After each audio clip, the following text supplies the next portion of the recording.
SAP Cloud Development Testing துறைகளில் இலவச பயிற்சிகளை BC Straining Academy வழங்கி வருகிறது. Eligibility 12 pass, first graduate, low economic family, single parent. Apply through the link in description. Iron சத்து தலைமுடி உதிர்தலை தடுக்கும் மிதமான சூடு பாலில் கலந்து பருகலாம். லயன் டேட் சிரப் தினமும் 2 ஸ்பூன். நான் பேச வந்திருக்கிற நேரம் மட்டும் இக்கட்டான நேரம் அல்ல. எனக்கு கொடுத்திருக்கிற தலைப்பும் ஒரு நெருக்கடியான தலைப்பு. சமையல் அறையில் இருக்கின்ற அஞ்சரை பெட்டியில் பருப்பு இருக்கும், உளுந்தம்பருப்பு இருக்கும், கடுகு இருக்கும், சீரகம் இருக்கும், எல்லா மளிகை பொருளும் இருக்கும்.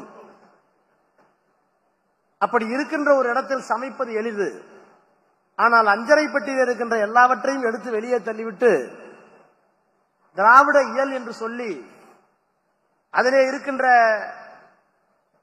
ஒவ்வொரு தலைப்பையும் திராவிடம் ஏற்படுத்திய பொருளாதார மாற்றம் என்ன, அதற்கு ஒருவர் பேசிவிட்டார். தமிழ் தேசியமும் திராவிடமும் அதற்கு ஒருவர் பேசிவிட்டார்.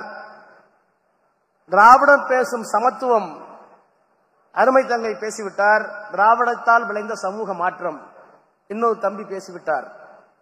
இத்தனை தலைப்பையும் எடுத்து விட்டதற்கு பிறகு திராவிட இயல் என்ற ஒரு தலைப்பை கொடுத்து இப்படி ஒரு நெருக்கடியை அன்பிற்குரிய சகோதரர் இளங்கோ அவர்கள் எனக்கு ஏன் தந்தார் என்று தெரியவில்லை. என்றாலும் கூட இன்றைக்கு பேசு பொருளாக இருக்கின்ற இந்த திராவிடவியல், திராவிட தத்துவம், இவற்றை வழக்கறிஞர்கள் தெரிந்து கொள்ள வேண்டும் என்பதற்காக மட்டுமல்ல, வழக்கறிஞர்கள் மூலமாக பரப்பப்பட வேண்டும் என்கின்ற நல்ல எண்ணத்தில் இந்த கருத்தரங்கத்தை திராவிட இயல் கருத்தரங்கம் என்று வடிவமைத்திருக்கின்ற சட்டத்துறைக்கு, NR இளங்கோ அவர்களுக்கு, அவரோடு பணியாற்றுகின்ற வழக்கறிஞர் பெருமக்களுக்கு என்னுடைய நன்றியை, பாராட்டுதலை முதலில் நான் தெரிவித்துக் கொள்கின்றேன். திராவிடம் உண்டா இல்லையா, திராவிடம் பொய்யா உண்மையா, திராவிடத்தால் வாழ்ந்தோமா வீழ்ந்தோமா என்றெல்லாம் விவாதங்கள் நடந்து கொண்டிருக்கின்ற இந்த நேரத்தில் இந்த ஆட்சி திராவிட மாடல் ஆட்சி என்று நம்முடைய மாண்புமிகு முதலமைச்சர் அவர்கள் இந்தியாவிற்கே பறைசாற்றிக் கொண்டிருக்கின்ற இந்த நேரத்தில் திராவிடத்தால் விளைந்த நன்மைகளை மறந்துவிட்டு பேசக்கூடிய புல்லூர்விகள் நடமாடுகின்ற ஒரு நேரத்தில் இந்த தலைப்பை கற்றறிந்த வழக்கறிஞர் பெருமக்கள் கேட்க வேண்டும் என்பதற்காக வழங்கியிருக்கிறார்கள். எது திராவிடம் என்று வரையறுக்க வேண்டும் என்றால்,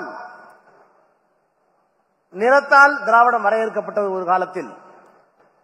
வட வேங்கடம் முதல் குமரி ஆயிடை என்று இலக்கியம் பேசுகிறது. நிலப்பரப்பால் இருந்த திராவிடம் இருந்தது, மொழியால் இருந்த திராவிடம் இருந்தது. கன்னடமும் கலிதெலுங்கும் கவின் மலையாளமும் தாயே தமிழே உன் உதிரத்தே ஒதுத்தெழுந்தே ஒன்று பல ஆயிடினும் ஆரியம்போல் உலக வழக்கு அழித்து ஒளிந்து சிதையா உன் சீரிழமை என்று சொன்ன நேரத்தில் திராவிடம் மொழியால் வாழ்ந்தது, நிலத்தால் வாழ்ந்தது, மொழியால் வாழ்ந்தது. அதற்கு பிறகு பண்பாட்டு தளத்தில் அது வாழ்ந்தது. திராவிட பண்பாடு என்ற ஒரு மிகப்பெரிய பண்பாட்டை KK பிள்ளை அவர்கள் தமிழக வரலாறும் பண்பாடும் என்ற நூலிலே தொகுத்து வழங்கியிருக்கிறார். சுருங்க சொல்ல வேண்டும் என்று சொன்னால், அக்னி நம்முடைய பண்பாட்டில் இல்லை, யாகம் நம்முடைய பண்பாட்டில் இல்லை. நெருப்பை வழிபடுவது திராவிட மரபு அல்ல, அது ஆரிய மரபு. குடமுழுக்கு என்று சொன்னாலும், இறந்தவர்களை குளிப்பாட்டுவதாக இருந்தாலும், புனித நீர் ஆட்டுவதாக இருந்தாலும் தண்ணீரை பயன்படுத்துவதுதான் திராவிடம் பண்பாட்டில் இருக்கிறது. என்ன காரணம்? ஆரியம் குளிர் பிரதேசம் இருந்த காரணத்தினால் அவர்களுக்கு தீ தேவைப்பட்டது, நாம் வெப்ப பசத்தில் இருந்த காரணத்தினால் நமக்கு தண்ணீர் தேவைப்பட்டது. எனவே பண்பாட்டில் நீர் தொடங்கி சாப்பிடுகின்ற சாப்பாடு வரை பண்பாட்டில், திருமண முறையில் திராவிடம் தனி அடையாளத்தோடு இருந்தது. இப்படி நிலத்தில், மொழியில், பண்பாட்டில் எல்லா தளங்களிலேயும் திராவிடம் கண்டறியக்கூடிய ஒரு திடமான பொருளாக, வரலாறாக இருந்தது என்பதை நம்முடைய முன்னோர்கள் தொகுத்தார்கள். ஆனால் இன்றைக்கு என்ன சொல்லுகிறார்கள்? எது திராவிடம்? திராவிடம் இல்லை என்று சொல்லுகிறார்கள். ஆனால் திராவிடம் இல்லை என்று சொல்லுகிறவர்களே ஆரியம் இல்லை என்று சொல்லுகிறார்களா என்றால், நிர்மலா சீதாராமன் வரை ஆரியம் இருப்பதை ஒப்புக்கொள்ளுகிறார்கள். ஆரியவர்தனம் என்று ஒப்புக்கொள்கிறார்கள், ஆரிய சமாஜத்தை ஒப்புக்கொள்ளுகிறார்கள், ஆரியம் என்கின்ற வரலாற்று உண்மையை ஒப்புக்கொள்ளுகிறார்கள், ஆரியம் என்கின்ற பண்பாட்டை ஒப்புக்கொள்ளுகிறார்கள். ஆக ஆரியம் இருக்கிற காரணத்தினால் திராவிடத்தை மறுக்க வேண்டுமா? ஆரியமும் திராவிடமும் இந்த மண்ணினுடைய இரண்டு பண்பாட்டு கூறுகள் என்பதை எல்லா வரலாற்று தரவுகளோடும் நிரூபிக்கிறார்கள். அது பி.டி. சீனிவாச ஐயங்காரா, அதற்கு பிறகு கே.கே. பிள்ளையா, நீலகண்ட சாஸ்திரியா, வரலாற்றினுடைய எல்லா ஆசிரியர்களும் இந்த மண்ணில் இரண்டு பண்பாடு இருந்தது. ஒரு பண்பாடு தமிழை அடிப்படையாக கொண்ட திராவிட பண்பாடு, அதனுடைய கிளைமொழிகளோடு சேர்ந்து. இன்னொரு பண்பாடு சமஸ்கிருதத்தை அடிப்படையாக கொண்ட பண்பாடு. நான் இன்னும் சொல்லுகிறேன், திராவிட இயக்கம் எது, திராவிட இயல் என்று சொன்னால், சுருக்கமாக நான் சொல்ல வேண்டும் என்று சொன்னால் பலருக்கு குழப்பம் வரும். எப்போது பெரியார் வந்தார்? பெரியார் தமிழை காட்டுமிராண்டி என்று சொன்னார். அப்படி சொன்னா அண்ணாவை ஏற்றுக்கொண்டாரா? அண்ணா பெரியாரை விமர்சித்தது இல்லையா? சட்டமன்றத்தில் பெரியாரை பேசியது இல்லையா? இவையெல்லாம் இன்றைக்கு இருக்கின்ற புல்லுருவிகள் குறுக்குத்தனமான கேள்வி. பெரியாரை விமர்சிப்பதற்கெல்லாம் ஒரு நாணயம் வேண்டும். அந்த நாணயம் எது தரப்பில் எவனுக்கும் இல்லை என்பதை நாம் துணிந்து சொல்லலாம். பெரியார் சொன்னார், என் நிலைகளை நான் மாற்றியிருப்பேன். பெரியார் சொன்னார், என் நிலைகளை நான் மாற்றியிருப்பேன், பொய் சொல்லி இருப்பேன், ஆனால் எதையும் எனக்காக செய்ததில்லை, இந்த மக்களினுடைய இழிவு போக வேண்டும் என்பதற்காக செய்திருப்பேன். அவர் ஒன்று பொய் நிலைகளை மாற்றி இருக்கிறார், பொய் சொல்லி இருப்பார். ஆனால் அவர் பார்க்க விரும்பிய சமுதாயம் எதுவோ அதற்காக அதை பயன்படுத்தினார். பெரியாருக்கு இருக்கிற மிகப்பெரிய அடையாளம் எது? 1980களில் 1950களில் அந்த குடும்பம் மிகப்பெரிய வருமான வரியை கட்டிய குடும்பம், சொல்லிக் கொள்வதற்கு சாதி பெருமிதம் இருந்த குடும்பம். அவரே சொன்னாராம், நான் மைனராக இருந்தேன் ஒரு காலத்தில். அதை சொன்னதால் அவரை கொச்சைப்படுத்துகிறார்கள். சொல்லாமல் நீங்கள் என்ன அயோக்கியத்தனம் பண்ணி கொடுப்பீங்க எங்களுக்கு தெரியும். ஆக ஒரு ஆணாக பிறந்து பெண்ணுக்காக போராடியவன், ஒரு முதலாளியாக பிறந்து தொழிலாளிக்கு போராடியவர், உயர்ந்த பெருமிதம் கொள்ளுகின்ற சாதி என்று சொல்லுகின்ற ஒரு சாதியிலே பிறந்து ஒடுக்கப்பட்ட தாழ்த்தப்பட்ட மக்களுக்காகவும் போராடியவன். இந்த அடையாளத்தோடு இந்தியாவில் இன்னொரு தலைவன் இல்லை என்பதை நாம் தெரிந்து கொள்ள வேண்டும். அப்ப திராவிடம் எங்கே வருகிறது? நிலம், மொழி, பண்பாடு எல்லாம் வருகிறதாக இருந்தாலும் இன்றைக்கு திராவிடம் எப்படி இருக்கிறது என்பதை நம்முடைய மாண்புமிகு முதலமைச்சர் முத்துவேல் கருணாநிதி ஸ்டாலின் அவர்கள் சொன்னார். நிலம் ஒரு காலத்தில், மொழி ஒரு காலத்தில், பண்பாடு ஒரு காலத்தில், இப்போது திராவிடம் என்பது எங்களுக்கு கருத்தியல். எதற்கு மாற்றான கருத்தியல்? 1913 திராவிட சங்கம், அதற்கு மொழிக்கு சம்பந்தம் இல்ல. 1916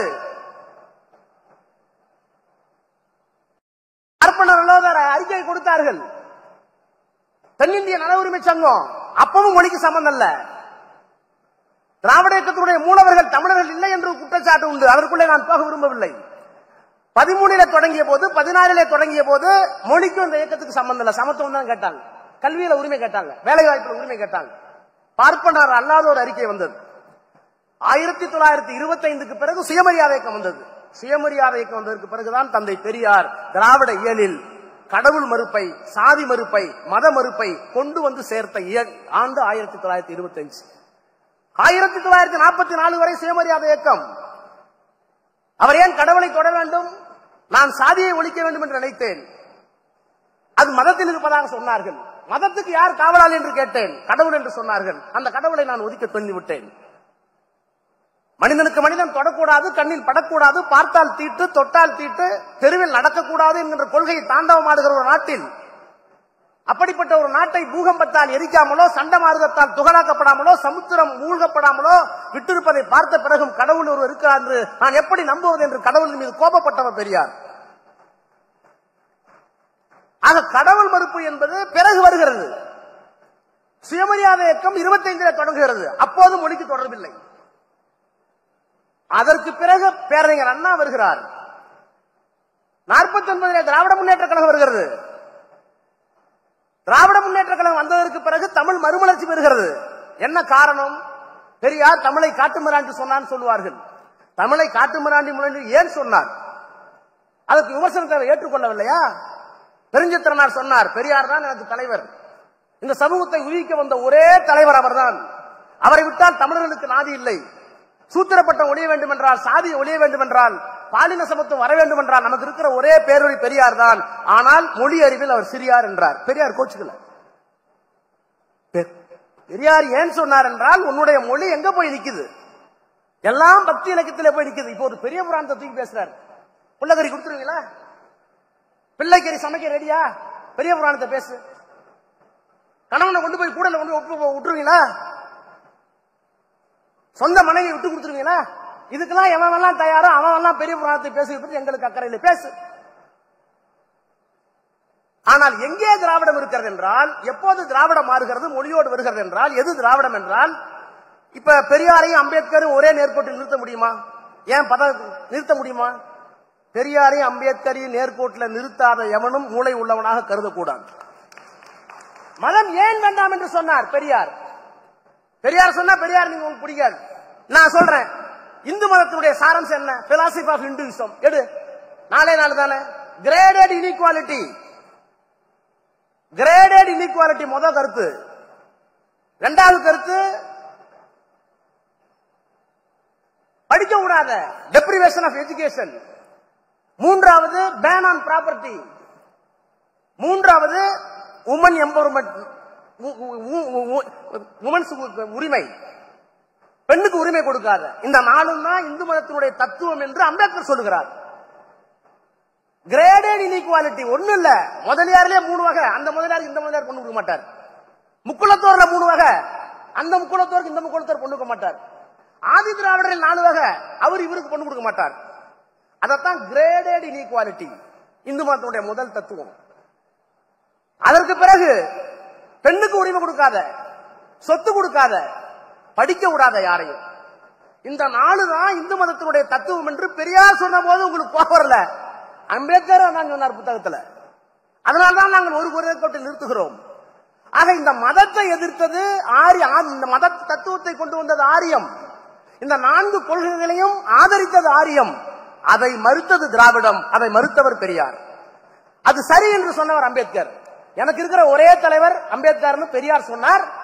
தமிழ்நாட்டு மக்கள் என்னிடம் வர வேண்டாம், எனக்கும் சேர்த்து தலைவர் தமிழ்நாட்டில் இருக்கிறார் என்று அவர் சொன்னார். அந்த 2 பேத்துக்கும் பிரச்சனை இல்ல. உனக்கு என்ன பிரச்சனை? பாபு சிதம்பரனாருக்கும் பெரியாருக்கும் பிரச்சனை இல்ல.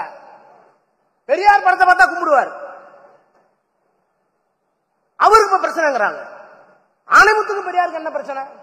பெரியார் கூட ஆணைமுத்து வாழ்ந்தாரு, அவருக்கு பிரச்சனை. ஆக எதையெல்லாம் திரிக்க வேண்டுமோ அவளும் திரித்துக் கொண்டிருக்கிறார்கள். ஆக மதம் என்றால் இப்ப இதெல்லாம் விட்டுருவோம். இதெல்லாம் பெரியார் பேசுறது, அம்பேத்கர் பேசுறது. இன்னைக்கு என்ன திராவிடம்? இன்னைக்கு ஒண்ணு இல்ல. சமத்துவம் பேசுவது யார்? ஆதிக்கத்தை ஏற்றுக்கொள்வது யார்? ஆதிக்கத்தை ஏற்றுக்கொண்டால் ஆரியம், சமத்துவத்தை பேசினால் திராவிடம், பெண்ணுரிமை பேசினால் திராவிடம், பெண் இப்படித்தான் இருக்க வேண்டும் என்று பழைய முறையை சொன்னால் ஆரியம். அதையெல்லாம் தாண்டி இப்போ ஒன்று வந்திருக்கு. அறிவியல் பேசினால் திராவிடம், மூடநம்பிக்கை பேசினால் ஆரியம். நாங்க அறிவியல் பேசுறோம். இந்த திராவிட இயல் சொல்லுகிற போது எங்களுக்கு என்ன பெருமை? டார்வின் எப்ப கண்டுபிடிச்சாரு? 1850 தான் டார்வின் எவாலுவேஷன் தியரி, பரிணாம கொள்கை. ஒரு உயிரி, அப்புறம் 2வது உயிரி, 2 செல், 3 செல், 4 செல், இப்படி 5 அறிவை பெற்ற இனம் எப்போது வந்தது? 1850. அதுக்கு நோபல் பரிசு கொடுத்துட்டீங்க. அந்த டார்வினுடைய தியரியை சொல்லுவதற்கு கிறிஸ்துவம் ஒப்புக்கொள்ளவில்லை. கிறிஸ்துவத்தில் தடை இருந்தது. டார்வினுடைய கொள்கையை பார்த்துவிட்டு இந்த கொள்கை எவ்வளவு உயர்ந்த கொள்கை, இவ்வளவு பெரிய தத்துவமா இருக்குன்னு சொல்லி கார்ல் மார்க்ஸ் தான் எழுதிய தாஸ் கேபிட்டல் புத்தகத்துக்கு அணிந்துரை கேட்டார். டார்வின் தாஸ் கேபிட்டலுக்கு கொடுத்தா கிறிஸ்துவம் என்னை தண்டிக்கும் என்று டார்வின் மறுத்து விட்டார். ரெக்கார்டு. அப்ப அறிவியல் உண்மையை சொல்வதற்கு கூட அந்த காலத்தில் முடியல. புருனோவை என்ன பண்ணாங்க? நடுரோட்ல கொளுத்துறாங்கல்ல. சூரியனைத்தான் பூமி சுற்றி வருகிறது சொன்னதற்காக புருனோ என்கின்ற அறிவியல் ஆய்வாளரை நடு ரோட்ல வச்சு கொளுத்துனீங்களே. 400 ஆண்டுகளுக்கு பிறகு போப்பாண்டவர் மன்னிப்பு கேட்டாரு, எங்களுடைய மதம் தவறளித்து விட்டதுன்னு. ஒரு போப்பாண்டவருக்கு ஒரு நாணயம் இருக்குல்ல. எங்களுடைய மதம் கிறிஸ்தவம் 400 ஆண்டுகளுக்கு முன்னால் ஒரு அறிவியல் அறிஞனையை உண்மையை சொன்னதற்காக கொன்று விட்டோம், எரித்து விட்டோம், மன்னிப்பு கேட்கிறோம். அது மாதிரி ஒரே ஒரு சங்கராச்சாரி கேட்டிருக்காரா? ஒரே ஒரு சங்கராச்சாரி கேட்டிருக்காரா? தீண்டாமை சேமகரமானது, தீண்டாமை இருக்கத்தான் வேணும், பெண்களுக்கு சொத்துரிமை கொடுக்காது என்றெல்லாம் எழுதிய சங்கராச்சாரி யாராவது ஒருவர்? சரி, செத்து போன விடு, உயிரோடு இருக்கிற ஒரு ஆள் அம்மா எங்க தாத்தா பண்ண சங்கராச்சாரி தப்புன்னு சொல்றானா? சொல்றது இல்லையா? அது ஆரியம், இது திராவிடம். அப்போ மூட நம்பிக்கை வேறு, அறிவியல் வேறு. நாங்க அறிவியலை பற்றி பேசுறோம். நான் இப்ப பேசல, நான் டார்வின் சொல்லி தரதுக்கு காரணம் இருக்கு. 1850 டார்வின் கொள்கை. ஆனால் 2000-3000 ஆண்டுகளுக்கு முன்பால் தொல்காப்பியம் சொல்லுகிறது, ஒன்றறிவதுவே உற்றறிவதுவே, இரண்டறிவதுவே அதனோடு நாக்கே, மூன்றறிவதுவே அதனோடு மூக்கே, நான்கறிவு அதுவே அதனோடு கண்ணே, ஐந்தறிவு அதுவே அதனோடு மனநே, செவியே ஆறறிவு அதனே அதனோடு மனநே. ஒரு உயிர் எது? அமீபா எது? தொடு உணர்ச்சி மட்டும்தான். உற்றறிவு அதுவே. இரண்டறிவது நாக்கு மட்டும் இருக்கும். மூன்றாவது அறிவு என்ன? மூக்கு இருக்கும். நான்காவது உயிரினம் கண்ணு சேர்ந்து இருக்கும். 5 காது இருக்கும். 6 மனசு இருக்கும், சிந்திக்கக்கூடிய ஆற்றல் இருக்கும். இப்படித்தான் பரிமாண வளர்ச்சி என்று சொல்வதற்கு என்னுடைய பாட்டன் தொல்காப்பியனுக்கு அறிவியல் அங்கே இருந்தது. இந்த உலகம் எதை சுத்திட்டு இருக்கணும்? பூமி தான் சூரியனை சுத்தி வருது எப்ப சொன்னோம்? மாத்தி சொன்னானே. இந்த உலகம் சுத்துது நேரத்தை ஒத்துக்கிட்டாங்களா? சுழன்றும் ஏற்பினது உலகம் என்று என் பாட்டன் சொன்னான். வள்ளுவர் சொன்னார். ஏன் அங்கெல்லாம் போக வேணாம், பக்தி எனக்கு எனக்கு பிடிக்காதான், மதிவதானிக்கு எனக்கு பிடிக்காதுதான். ஆனா நீங்க எல்லாம் வளர்க்குறீங்க தானே. இப்போ உங்க எவிடன்ஸ் ஆக்ட்ல என்ன? இப்ப புதிய எவிடன்ஸ் ஆக்ட் எனக்கு தெரியாது. நான் பிராக்டிஸ் பண்ணும்போது பழைய evidence act. Source of evidence என்ன? சோர்ஸ் ஆஃப் எவிடன்ஸ் 3 தான். Documentary evidence, direct evidence, customary evidence. இந்த 3 தானே. இந்தியன் எவிடன்ஸ் ஆக்ட்ல அதான் இருந்தது. எப்ப கொண்டு வந்தீங்க? 1800 கொண்டு வந்தீங்க, மெக்காலா கல்வி முறைக்கு பிறகு. ஆனா எங்க பக்தி இலக்கியத்தில் இருக்க, திருவிளையாடபுரத்தில் இருக்க, சுந்தரனார் இன்னொரு பேர் வந்து எடுத்திருப்பாரு. அவர் தான் கொடுத்த வாக்குறுதியை மீறி கல்யாணம் பண்ணிக்க போவாரு. திருமணம் பண்ணிக்க கூடாது. அவரு திருமணம் பண்ணிக்க போறாரு சுந்தரர். அதை தடுத்து ஆட்டுக் கொள்வதற்கு சிவபெருமான் வர்றார். கதை போய், ஆனா எழுதி வச்ச நேரத்தில் என்ன இருக்குன்னு பாருங்க. கல்யாணம் பண்ணிக்க கூடாது என்பது ஏற்கனவே அவருக்கு விதிக்கப்பட்ட விதி. அதை தாண்டி சுந்தரர் திருமணம் செய்து கொள்ள போகிறார். ஒரு அடிமை திருமணம் செல்லக்கூடாது அப்ப இருக்கு. அப்ப சிவபெருமான் போய் சொல்றாரு, நீ எனக்கு அடிமை திருமணம் பண்ணக்கூடாதுங்கிறாரு. நான் ஒரு பிராமணன், எப்படி நான் ஒரு அந்தனர் எப்படி பிராமணா இருக்க அடிமையா இருக்க முடியும்? நான் சூத்திரம் இல்லையே. நான் அடிமை என்பதற்கு என்ன? அப்ப கேட்கிறார் சுந்தரர், நான் அடிமையா? காட்டு. ஆட்சியில், ஆவணத்தில், அன்றி காட்சியில் 3இல் 1 காட்டுவாய். ஆட்சியில், ஆவணத்தில், அன்றி காட்சியில் 3இல் 1 காட்டுவாய். 3 எவிடன்ஸ் கூட எனக்கு. தமிழை எழுதி வச்சிருக்கான். எனக்கே முட்டாள்தனமா இருக்கலாம். ஆனால் இன்னைக்கு இருந்த நடப்பு எவிடன்ஸ் ஆக்ட் எங்கள்கிட்ட இருந்திருக்கு, அறிவியல் இருந்திருக்கு, எல்லாம் இருந்திருக்கிறது. ஆக இந்த திராவிட இல்லைன்னா எதுன்னா மொழி, பகுத்தறிவு, சமூக நீதி. எதற்காக சொல்றேன்னா, இந்த திராவிட இல்லைங்கிறது போய்ங்கிறான்ல, தமிழுக்குன்னு தனி இதெல்லாம் இல்லங்கிறான்ல, அதுக்கு சொல்ல வரேன். சமூக நீதி. அப்ப கிரேடட் இன்இக்வாலிட்டி, மதம், சாதி ஒளிந்த ஒரு தமிழ் சமுதாயம் இந்த மண்ணில் இருந்தது. அந்த மாண்பை மீட்டெடுப்பதுதான் திராவிடம். திராவிடம் என்பது வெறும் சமூக நீதி மட்டும் அல்ல. திராவிடம் என்பது நம்ம மொழிக்கான பெருமையை சேர்த்து. ஏன்னா இந்த மொழிதான் சமத்துவம் பேசினுச்சு, இந்த மொழிதான் அறிவியல் பேசினுச்சு, இந்த மொழிதான் அறிவியல் கூறுகளை கொண்டது. இது சமஸ்கிருதத்தில் இல்லை, ஆரியத்தில் இல்லை. ஆரியத்தில் இல்லாத காரணத்தினால் இது திராவிட நெறி. இந்த திராவிட நெறிதான் எங்களுக்கு அடையாளம். அதுதான் திராவிட இயல். வெறும் ரிசர்வேஷன் மட்டும் திராவிட அல்ல, வெறும் தமிழ் மட்டும் திராவிட அல்ல. இந்த மொழியும் இந்த இனமும் இந்த பண்பாட்டு கூறுகளும் சேர்ந்த ஒரு இனம் வாழ்ந்தது. அதைத்தான் I belong to Dravidian stock.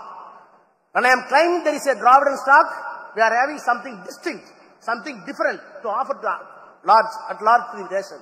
எங்கள் இனத்திற்கு ஒரு சிறப்பு இருக்கிறது. நான் திராவிடன் என்று சொல்லிக் கொள்வதில் பெருமைப்படுகிறேன். ஏனென்றால் இந்த உலகத்திற்கு வழங்குவதற்கு எங்களிடத்திலே தனித்த அடையாளம் உள்ள வேறுபட்ட கொள்கைகள் இருக்கிறது. அந்த கொள்கை வேறு எவனிடத்தில் இல்லை என்று பொருள்.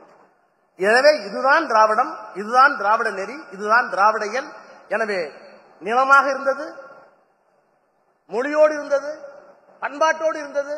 அது இப்போது எங்கே என்று கேட்கிறார்கள். இவையெல்லாம் கலந்த கலவையாக இன்றைக்கு திராவிடவியல் கருத்தியலாக இருக்கிறது. அந்த கருத்தியல் ஆரியம் சொல்லுகின்ற அனைத்திற்கும் எதிராக இருக்கிறது.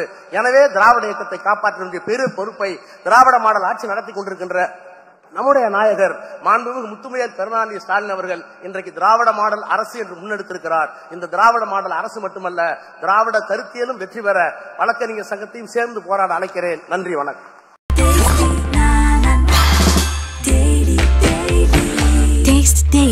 Taste the Daily.